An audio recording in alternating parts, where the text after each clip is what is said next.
През 2018 година проектирахме нашия комплекс. Именно тогава се запознахме с представителите на фирма Мухтарови и започнахме да работим с тях през 2019 година.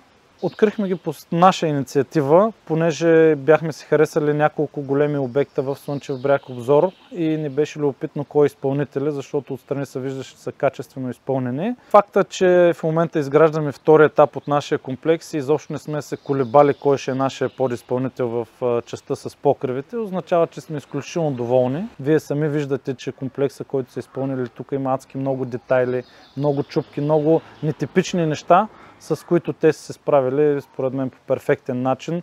Винаги откликват на нуждите на дизайнери, на архитекти, така че не е трудно да вземеш решението да работиш с тях. Друго нещо, което също прави много лесна работа с Мухтарови, е това, че техните хора са напълно автономни, изключително отговорни в задачите си. Не трябва непрекъснато някой да следи за работата им. Напротив, те сами следят качеството на своята работа и в даден момент просто идват и дават отчет. Това е готово, бихте ли го приели и така, което изключително много улеснява процеса. Просто не може да си представите какъв е лукса да имаш 10 изпълнителя на обекта и някой от тях да не те ангажира с неговите проблеми. Просто да дойде да ти каже: аз съм готов, да погледнеш и да се видиш, че всичко наистина е направено и нямаш други грижи.